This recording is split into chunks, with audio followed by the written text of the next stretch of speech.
تو میں اس کورٹ میں صدر ہوتے ہوئے ATC کورٹ میں ارجمن صاحب کی کورٹ میں گیا اور میں نے کہا جی میں اس کے اندر ایمنیٹی بھی نہیں اپنی امیونٹی بھی نہیں کلیم کر رہا، صدر ہوں، فیصلہ کر لیں۔ انہوں نے فیصلہ کر دیا، پھر حکومت نے میرے ہوتے ہوئے اپیل کر دی تو وہاں بھی میں کرمنل ہوں۔ یار جو ملٹری کورٹس میں سزائیں ہونی چاہیے تھی دہشت گردوں کی ہونی چاہیے تھیں۔ یہ سارے سیاستدان کب سے دہشت گرد بن گئے یار؟ سارا وقت دہشت گرد ہمارے خلاف ایکشن چل رہا ہے، آپ سب لوگ جمائیں اور دہشت گرد آزاد ہیں؟ یہ کیا بات ہوئی یار؟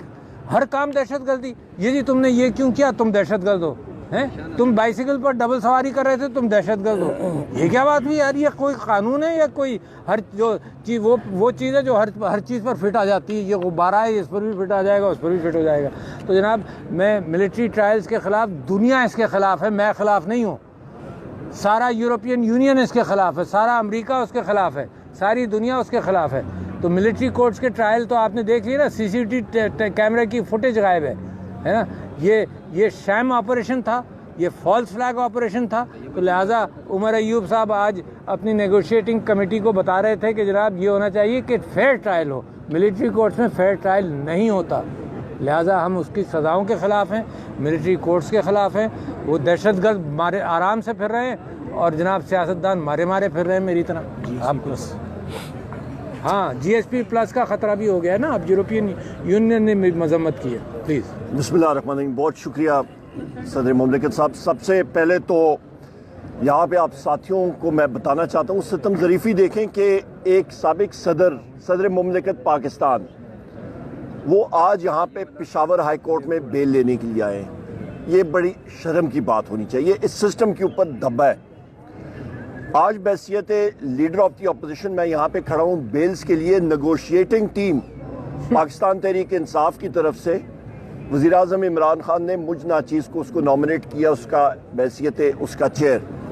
اور کل شام کو میری اسپیکر ایاز صادق صاحب سے جب بات ہوئی تو میں نے کہا جی کچھ دن کیا ایک دن آگے کر لیں، کیونکہ ہمارے سارے ساتھی جو ہیں وہ ادھر ادھر ہیں، سلمان اکرم راجہ صاحب بھی دور ہیں، اور انہوں نے کہا جی آج سے شروع کر لیتے ہیں۔ تو آج ہمارے 3-4 ممبر صرف وہاں پہ موجود ہیں، 7 کی ہماری کمیٹی ہے، اور ابھی تک میرے یہاں پہ ٹرانزٹ بیلز اور باقی بیلز جو ہیں وہ لگی ہوئی ہیں۔ اور کیسز کون سی ہیں؟ آپ نے بھائی پوچھا کہ جی موٹر سائیکل چوری کے اور کون سا آپ نے پوچھا؟ فورن ایکٹ مجھ پہ لگا ہوا ہے، فورنرز ایکٹ بھی لگا ہوا ہے اور موٹر سائیکل چوری بھی لگا ہوا ہے۔ فیصل آباد میں میرے 3 موٹر سائیکل چوری کیے، میرے خیال ہے 2 یا 1 جو ہے وہ حسن عبدال میں بھی ہو گئے ہیں، تو 5 موٹر سائیکل جس طرح کے لیڈر آف دی اپوزیشن کو انہوں نے بنا دیے کہ جی بین الصوبائی موٹر سائیکل گینگ کا ممبر۔ اچھا کوئی دکان تو نہیں کھول رہا؟ میرا خیال ہے میں بھی کر لوں گا صدر صاحب، ابھی میرا خیال ہے میں اس کام پہ مطلب ابھی کرنا پڑے گا۔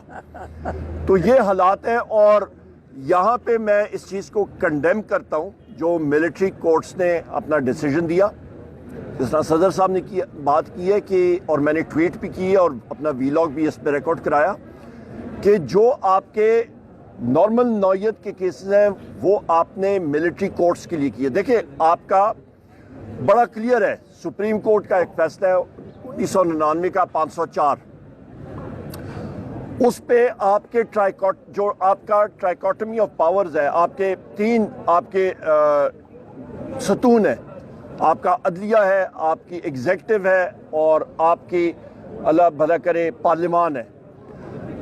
جو آپ کی سٹیٹ ہے، سٹیٹ کے اندر آرٹیکل 7 میں اس کی ڈیٹیل موجود ہے۔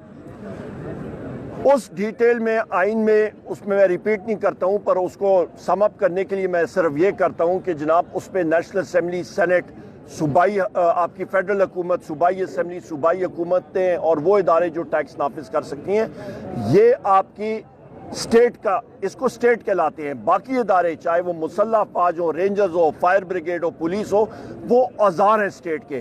ملٹری کورٹ جو ہے وہ اوزار کا کورٹ ہے، وہ ملٹری کے کورٹس ہیں، وہ اٹھ کے آپ کے فیصلے کورٹس کے ذمہ داری نہیں یوزرپ کر سکتے، لہٰذا یہ فیصلے نل اینڈ وائڈ ہو جائیں گے انشاءاللہ تعالیٰ۔ Point number 1۔ پوائنٹ نمبر 2، ہمارے جو ملٹری کورٹس کے لوگ جن کے خلاف ہوا ہے، ابھی بھی ہمارے ساتھی یہاں پہ موجود ہیں، ان کے لیے ہم لوگ ریٹ پٹیشن ضرور کریں گے اور اس کو پرسو کریں گے، اور امید یہی ہے کہ سپیریئر کورٹ سے اس کو اڑا دیں گے۔ تیسری اہم بات یہ ہے کہ مذاکراتی ٹیم کے حوالے سے پاکستان تحریک انصاف نے وزیر اعظم عمران خان صاحب نے 5 دسمبر کو میں وہاں پہ موجود تھا جیل ٹرائل میں، کیونکہ میرے اوپر بھی وہ چارجز لگ رہے تھے جو وزیر اعظم عمران خان صاحب پہ لگ رہے تھے. انہوں نے مجھے بلا کے کہا کہ مذاکراتی ٹیم بنانی ہے اور ہم نے اناؤنس کی، بلکہ اسی دن شام کو مجھے اریسٹ کر دیا گیا تھا اللیگل کنفائنمنٹ میں، اور کنٹیمپٹ آف کورٹ بھی پولیس پہ لگی ہے اس پہ. تو لہٰذا اس پہ ہمارے جو پوائنٹس ہیں، نمبر 1 ہمارے اسیران یعنی کہ وزیر اعظم عمران خان صاحب، شاہ محمود قریشی صاحب، یاسمین راشد صاحبہ، ہمارے عمر چیمہ صاحب، ہمارے اجاز چودھری صاحب، میاں محمود الرشید صاحب، حسان نیازی صاحب جو ملٹری کورٹ میں ہیں، ہمارے ملٹری جو جیل کے اندر جو ہمارے ساتھی اس وقت اسیران ہیں، باقی اسیران ان کی فی الفور آزادی. نمبر 2 ہمارے جو 9 مئی کا کمیشن ہونا چاہیے کہ وہ CCTV فوٹیج سامنے آنی چاہیے. ہماری 26 نومبر 2024 میں جو سانحہ ہوا ہے ڈی چوک، اس کا کمیشن ہونا چاہیے. ہمارے اس کے ساتھ ساتھ جو الیکشنز ہیں، الیکشن کا پروسیس، اس کا صاف شفاف انکوائری اور فری اینڈ فیئر الیکشن کی طرف ہمیں جانا چاہیے. یہ وہ ضروری چیزیں ہیں جو ہم نے سامنے رکھنی ہیں، اور اس پہ ہماری طرف سے نیک نیتی سے ہم نے ساری چیزیں سامنے رکھی ہیں، کیونکہ آپ میڈیا کے توسط سے میں یہ چیز واضح کرنا چاہتا ہوں کہ پاکستان میں تب تک استحکام نہیں آئے گا جب تک آئین اور قانون کی بالادستی نہیں ہوگی. دنیا اس وقت انویسٹمنٹ نہیں کر رہی ہے اور اس پہ ہمیں تعجب نہیں ہونا چاہیے.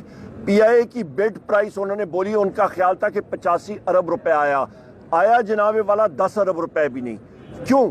کیونکہ دنیا نے دیکھ لیا ہے کہ یہاں پہ عدم استحکام ہے، یہاں پہ آپ کا آئین اور قانون ہے ہی نہیں. سو لہٰذا وہ کیوں یہاں پہ انویسٹمنٹ کریں؟ سو لہٰذا پاکستان کو یا آگے ہم نے ترقی کی راستے پہ گامزن کرنا ہے تو free and fair election electronic voting machines کے ذریعے آنا چاہیے.